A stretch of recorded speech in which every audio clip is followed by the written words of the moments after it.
Dans le volet précédent, nous avons appris à créer des sous-dossiers en VBA lorsque ceux-ci n'existaient pas. L'objectif était de permettre à l'utilisateur de réaliser des exportations maîtrisées et organisées. Dans ce nouveau volet, nous allons voir comment tester l'existence d'un fichier avant de tenter de restituer son contenu sur un formulaire Access. Le but est d'informer et d'aiguiller l'utilisateur, mais aussi de réaliser un programme propre, sans plantage. Pour démontrer cette nouvelle astuce, nous proposons d'appuyer l'étude sur une petite base de données archivant des commandes avec des factures générées au format PDF. Et cette base, comme toujours, sous forme de fichier compressé, est offerte au téléchargement depuis le site bombage.fr. Vous le constaterez, le fichier de la base de données est accompagné d'un fichier de type texte et d'un sous-dossier nommé archive facture. Le fichier texte héberge un code VBA, nous y reviendrons, il permet de créer une instance de Word pour accéder au contenu des fichiers de type Word, précisément, et PDF. Comme c'est une solution que nous avons apportée à l'occasion d'une précédente astuce, nous offrons son code ici. Je vous propose maintenant de double-cliquer sur le sous-dossier archive facture pour l'ouvrir. Comme vous pouvez le voir, il héberge quelques factures au format PDF. Elles sont attachées à des numéros de commande précis archivés dans la base de données. Certes, leur présentation, et nous allons le découvrir, est basique et pas forcément très bien structurée. Il s'agit d'anciens documents. Ils iront néanmoins très bien pour les besoins des manipulations. À la racine du dossier de décompression, désormais, je vous invite à double-cliquer sur le fichier de la base de données. De cette manière, nous l'ouvrons dans Access et dans l'enchaînement. Il est opportun, bien sûr, de cliquer sur le bouton « Activer le contenu » du bandeau de sécurité afin de libérer les ressources. Sur la gauche de l'écran, le volet de navigation recense 5 tables et un formulaire. Nous avions exploité ces sources de données pour créer une application de facturation avec gestion des stocks en VBA Access. Dans ce volet de navigation, je vous propose maintenant de double-cliquer sur la table « Commandes » pour l'ouvrir. Elle archive la synthèse des commandes passées. Les détails de ces commandes sont hébergés quant à eux dans la table liée nommée « Détails commandes » juste en dessous comme vous pouvez le voir. Les numéros de ces commandes sont listés dans le premier champ. Il s'agit du champ de la clé primaire et il est nommé « numcom ». Le dernier champ porte l'intitulé « facture com ». Nous y trouvons quelques noms de fichiers PDF que nous avons découverts précédemment en bas de la liste, ici en l'occurrence. Cela signifie que toutes les factures n'ont pas été créées. En d'autres termes, tous les fichiers n'existent pas. Et c'est bien l'intérêt de ce volet. Maintenant, je vous propose de cliquer sur la croix de l'onglet pour fermer la table et dans le volet de navigation, désormais, de double-cliquer sur le formulaire F parcourir pour l'ouvrir. Il est très épuré, il offre une liste déroulante comme vous pouvez le voir ici, et une zone de texte multiligne, d'ailleurs au format texte enrichi, pour être en mesure de restituer les attributs des fichiers PDF que nous allons tenter d'ouvrir. La liste déroulante, sachez-le, est reconnue sous le nom liste comme. La zone de texte, quant à elle, porte l'intitulé contenu. Cette liste déroulante se charge automatiquement des numéros de commande à l'ouverture du formulaire. C'est un code VBA classique qui œuvre au lancement. Et comme vous l'avez sans doute constaté, ces numéros sont aussi les suffixes des noms de factures PDF attachés. L'enjeu est simple. Au choix d'un numéro, nous devons tenter de restituer le contenu de la facture PDF associée dans la zone de texte multiligne du formulaire. Pour commencer, nous proposons de récupérer le code VBA Access capable d'accéder au contenu des fichiers Word et PDF. Ce dernier doit se déclencher au choix d'un numéro de commande dans la liste déroulante.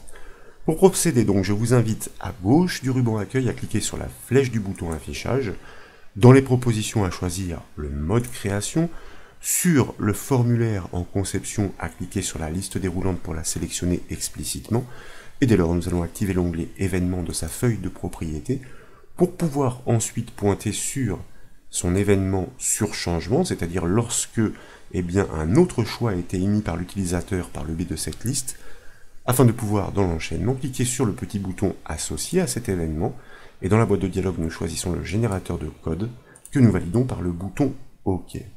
De fait, nous basculons bien dans l'éditeur VBA Access, entre les bornes de la procédure événementielle listcom change. Vous notez au passage la présence du petit code VBA dont nous avions parlé, qui effectivement se charge de remplir la liste déroulante au lancement du formulaire. Donc la liste déroulante chargée de ces numéros de commande, avec une simple, une simple boucle parcourant l'ensemble des enregistrements de la table commande.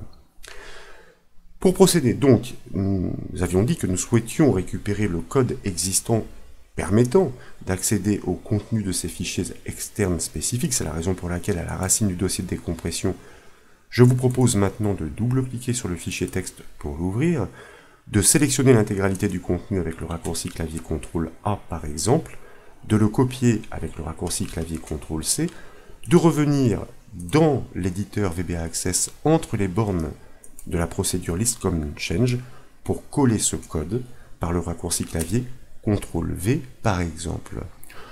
Nous ne reviendrons pas en détail sur les explications de ces instructions. Nous l'avons dit, elles ont fait l'objet d'un développement détaillé à l'occasion d'une astuce précédente. Vous remarquez néanmoins que le chemin d'accès au fichier est reconstruit dans la variable fichier.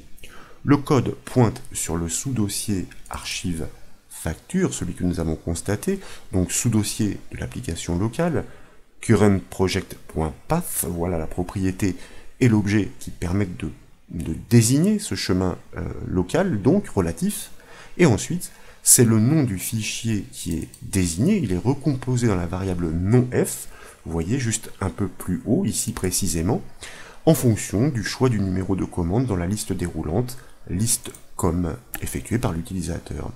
Et donc ce nom de fichier est immuablement préfixé du terme facture underscore, tel que la construction l'impose et tel que nous l'avons constaté, et suffixé bien entendu de l'extension PDF.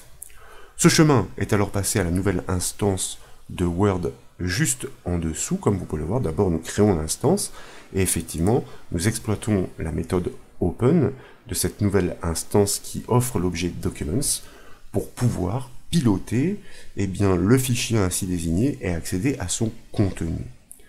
Je vous propose donc d'enregistrer les modifications et de revenir sur le formulaire Access, de l'exécuter avec la touche F5 du clavier par exemple, et avec la liste déroulante, nous allons choisir l'un des derniers numéros, puisque nous avions constaté en l'occurrence que ceux-ci étaient bien attachés à des factures PDF existantes. Et au bout de quelques instants, le temps effectivement que cette instance puisse prendre possession de ce contenu externe, vous remarquez que le code VBA s'approprie bien le contenu, il le restitue dans la zone de texte enrichi, avec des attributs de mise en forme relativement fidèles. Une fois encore, cette mise en forme ainsi que la mise en page ne sont pas des plus alléchantes. Mais l'essentiel est bien que les informations de synthèse comme le total de la commande, 615 € ici, soient livrées. Je vous propose maintenant de choisir un numéro un peu plus haut dans l'énumération, comme, pourquoi pas, le 12, ma foi, pour constater que la sentence n'est plus du tout la même, c'est une erreur d'exécution qui survient. La facture n'ayant pas été créée, le fichier n'existe pas. Donc, le code plante, d'où la nécessité de tester l'existence de ces derniers avant de tenter de les consulter par le code VBA. C'est la raison pour laquelle, et pour poursuivre, je vous propose maintenant de cliquer sur le bouton fin de cette boîte de dialogue pour terminer le code. Pour analyser les fichiers du disque, il existe une classe que nous pouvons instancier grâce à la fonction VBA createObject. Cette classe se nomme Scripting File System Object. Pour qu'un objet hérite de ses propriétés et méthodes, nous devons commencer par le déclarer, cet objet en l'occurrence. Donc je vous propose de revenir dans l'éditeur VBA Access, dans les bornes de la procédure list_com_change, et là, sur la deuxième ligne par exemple, nous allons ajouter une déclaration de variable, en l'occurrence d'objet, que je vous propose de nommer le fichier, et que nous allons typer dans un premier temps comme un objet as object au sens large. Il prendra définitivement son type au moment de l'instanciation de la classe des fichiers. Et ensuite, sous l'affectation de la variable fichier, celle-ci donc en l'occurrence, avant de lancer le traitement qui consiste par le biais de l'instance Word à accéder au contenu de ce fichier désigné par ce chemin reconstitué, il est de bon ton, comme nous l'avons dit, de tester s'il existe bien.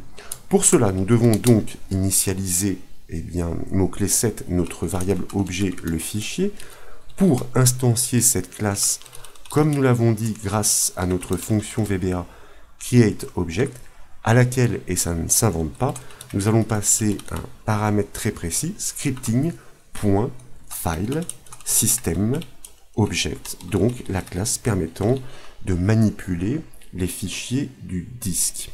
Dès lors, eh bien, notre objet a hérité des propriétés et méthodes pour manipuler ces fichiers. Pour preuve, dans l'enchaînement, nous allons l'exploiter dans une instruction conditionnelle, le fichier, avec l'une de ses propriétés héritées, qui se nomme fileExist, qui est une propriété booléenne, à laquelle nous passons le chemin d'accès complet au fichier. Eh bien, ma foi, si elle répond favorablement, puisque c'est une propriété booléenne, cela signifie que le fichier existe bien, et donc que nous pouvons entreprendre la suite du traitement. Alors je me relis vite fait ici, scripting, file, system, object, car ce sont des noms qui sont un peu particuliers, un peu longs, et donc une erreur de frappe peut se glisser rapidement, ce qui avorterait l'exécution du code, puisqu'en l'occurrence la classe ne serait pas reconnue. Donc grâce à cette instruction conditionnelle, pour résumer, nous décidons que le traitement sur le fichier de la commande peut se poursuivre dans la mesure où le fichier correspondant existe bien. Mais une instruction conditionnelle doit avoir une borne de fin encapsulant le dit traitement. C'est la raison pour laquelle je vous propose que nous voyageons jusqu'à la fin du code de manière à placer le point d'insertion juste avant le n-sub, c'est-à-dire à la fin de tout le reste du traitement qui consiste à simplement prendre possession de ce contenu pour le restituer sur le formulaire.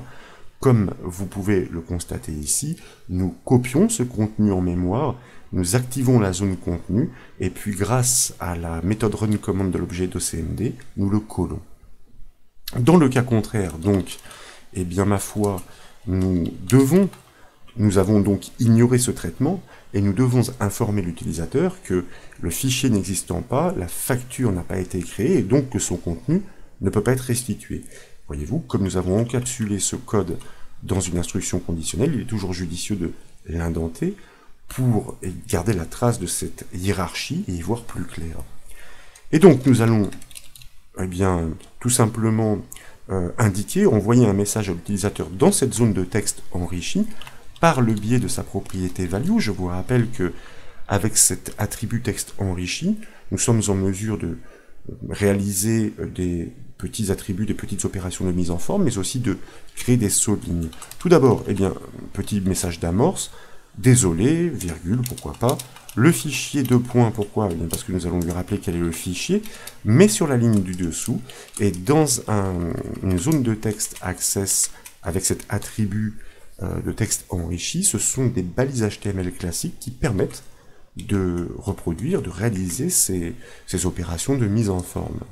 Et donc, à ce contenu que nous venons d'inscrire, nous allons associer, donc contenu égale contenu.value plus, pourquoi nous récupérons le précédent contenu. Alors c'est pas plus, autant pour moi, ça c'est une dérive du fait que je bascule souvent d'un code à un autre, PHP, JavaScript, VBA et encore d'autres, et donc le plus effectivement c'est si vous voulez, le symbole de concaténation qu'on va utiliser dans d'autres langages, mais pas en VBA, c'est bien le et commercial.